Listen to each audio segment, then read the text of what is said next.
कहानी शुरू होती है एक कॉलेज ग्रेजुएशन पार्टी से। दोस्त और क्लासमेट्स पूरी रात बीच पर मस्ती करते रहे। केली को अच्छा नहीं लग रहा था क्योंकि उसका बॉयफ्रेंड जोनी चंदा के साथ कुछ ज्यादा ही करीब दिख रहा था। सबको बिना किसी ड्रामे के मजे करने के लिए मिच ने सबके फोन छीन कर कार की डिक्की में फेंक दी। थोड़ी देर बाद विक्की और गिलबर्ट को बीच पर एक बड़ा चिपचिपा सा गोला मिला। वो थोड़ा अजीब था लेकिन किसी ने ज्यादा ध्यान नहीं दिया। सब पार्टी में मस्त रहे। अगला दिन धूप वाला था लेकिन बीच पर बस कुछ ही लोग बचे थे। केली और मिच टावर में सोए थे। जोनी और चंदा विक्की और उसकी गर्लफ्रेंड रॉनी के साथ एक कन्वर्टेबल कार में थे। मार्शा एक पिकनिक टेबल पर बिना टॉप के जागी। केली ने देखा कि रेत पर कुछ कपड़े और स्लीपिंग बैग पड़े थे। क्या बाकी लोग पहले ही चले गए? उसे कुछ गड़बड़ लगी। केली जब ये समझने की कोशिश कर रही थी तभी एक सीगल रेत पर उतरा। हैरानी की बात, वो फंस गया। पलक झपकते ही रेत ने उसे पूरी तरह निगल लिया। रेत के नीचे कुछ खतरनाक था। केली ने सबको चेतावनी दी कि कोई हिले नहीं, लेकिन देर हो चुकी थी। मार्शा जो अभी भी सुस्त थी रेत पर कदम रखते ही फंस गई। उसने अपने हाथों से निकलने की कोशिश की लेकिन नाकाम रही। जल्दी ही उसके हाथ पैर दोनों फंस गए। विक्की ने सबकी चेतावनी को अनसुना कर मार्शा को बचाने की ठानी, लेकिन कुछ कदम चलते ही वो रेत पर गिर पड़ा। जैसे ही वो छटपटाया रेत के नीचे की चीज ने उसका आधा चेहरा फाड़ दिया और उसे पूरी तरह खींच लिया। ये खौफनाक मंजर देख सब दंग रह गए। बिना फोन जो डिक्की में बंद थे, उनके पास मदद मांगने का कोई तरीका नहीं था। जोनी ने कार स्टार्ट कर भागने की कोशिश की पर कार स्टार्ट नहीं हुई। केली जानना चाहती थी कि रेत के नीचे क्या छुपा है। उसने सावधानी से रेत के पास हाथ रखा। तुरंत कई पारदर्शी रस्सी जैसे जीव निकले जो उसके हाथ की हर हरकत का पीछा कर रहे थे। इस बीच गिलबर्ट जो रात को नशे में धुत था, मजाक में कचरे के डिब्बे में ठूंस दिया गया था। मजेदार बात ये थी कि इससे उसकी जान बच गई। गिलबर्ट गालियां बकते हुए बाहर निकलने की कोशिश कर रहा था लेकिन वो मोटा था और फंस गया। मिच ने जल्दी से हालात समझाए और सबको रेत न छूने की सलाह दी। जब तक वो रेत से बचते वो सुरक्षित थे, लेकिन समय के साथ उनकी हिम्मत कम हो रही थी। केली समझ नहीं पा रही थी। रात को वो सब रेत पर खेल रहे थे, फिर ये खतरनाक जीव अचानक कहाँ से आया? बाकी लोग कहाँ गए? क्या उस जीव ने सबको खा लिया? ये सोचकर सब टूटने लगे। गिलबर्ट की हालत सबसे खराब थी। वो दर्द से तड़प रहा था और धूप में तप रहा था। पागलपन की हद पर उसने डिब्बा हिलाना शुरू कर दिया। गिलबर्ट को राहत देने के लिए जोनी ने उसे सनस्क्रीन फेंकी। दूरी ज्यादा थी लेकिन जोनी का निशाना अच्छा था। गिलबर्ट ने लोशन लगाया और उसे तुरंत राहत मिली। तभी केली ने कुछ नया देखा। सब उसकी ओर देखने लगे। वो अजीब गोला जो विक्की और गिलबर्ट को रात में मिला था फट चुका था। अब समझ आया, रेत के नीचे का जीव उसी गोले से निकला था। वो एक अंडा था। सबके सोने के बाद वो जीव निकला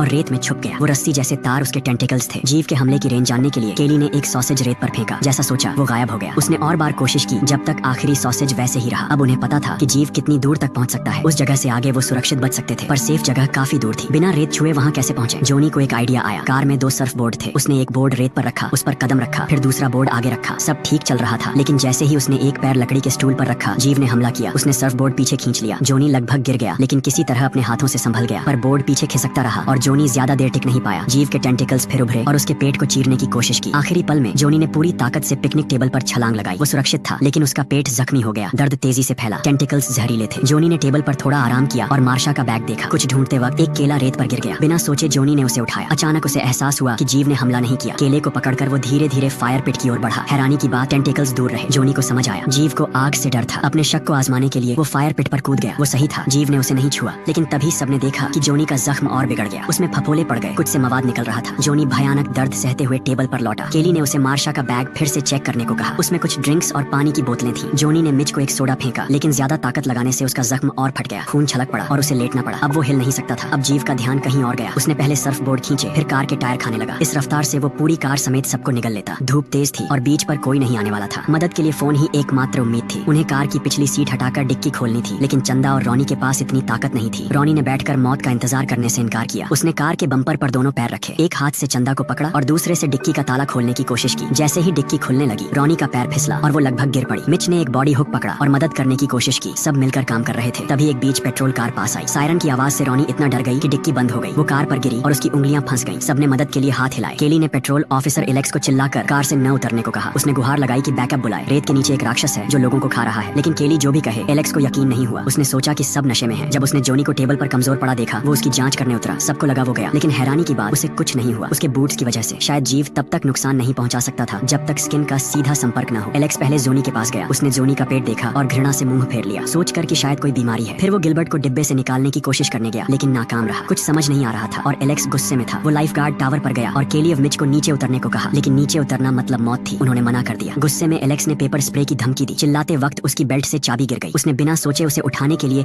रेत पर हाथ रखा, लेकिन जैसे ही उसका हाथ रेत को छुआ वो फंस गया। घबराहट में उसने टेंटिकल्स पर पेपर स्प्रे छिड़का। अच्छी खबर, जीव को जलन से नफरत थी और वो पीछे हटा। बुरी खबर, एलेक्स का हाथ लगभग गायब हो चुका था। दर्द से चीखते हुए एलेक्स गिर पड़ा। वो जीव का अगला शिकार बन गया। उसकी मौत ने सबको और निराश कर दिया, लेकिन केली ने जल्दी से पेपर स्प्रे उठा लिया। फिर मिच को एक नया प्लान सूझा। उसने अपने पैरों को तौलिए से लपेटा और रेत पर दौड़ने की तैयारी की। चंदा ने उसे तौलिया फेंका लेकिन मिच लड़खड़ा गया। रेलिंग तोड़ता हुआ रेत पर गिर पड़ा। तुरंत टेंटिकल्स हर तरफ से निकले और उसकी स्किन में गहरे घुस गए। पल भर में जीव ने मिच को पूरी तरह निगल लिया। एक हड्डी भी नहीं बची। पहुंची। बस रेत पर इंसान के आकार का खून का दाग रह गया। मिच की भयानक मौत ने सबको फिर से दुख में डुबो दिया, लेकिन केली जानती थी कि रोने का वक्त नहीं है, उन्हें जल्दी से निकलने का रास्ता ढूंढना था। उसने चंदा को जमीन से रेलिंग का टुकड़ा उठाकर कार पर रखने को कहा। फिर केली ने कुछ और रेलिंग्स निकाली। उसने गहरी सांस ली और कार पर कूद गई। गिलबर्ट को रास्ता दिखाने के लिए केली ने उसे खुद को घुमाने को कहा। गिलबर्ट ने दर्द सहते हुए कोशिश की। इस बीच केली और चंदा की मदद से रॉनी ने अपनी फंसी उंगलियां निकाली। केली और चंदा ने रेत पर मेटल रेलिंग्स बिछाई ताकि पिकनिक टेबल तक पहुंचकर जोनी के साथ फिर से इकट्ठा हो सके। वो सुरक्षित पहुंच गए। अब रॉनी की बारी थी, लेकिन कुछ गड़बड़ हो गई। वो जल्दी में थी, संतुलन खोया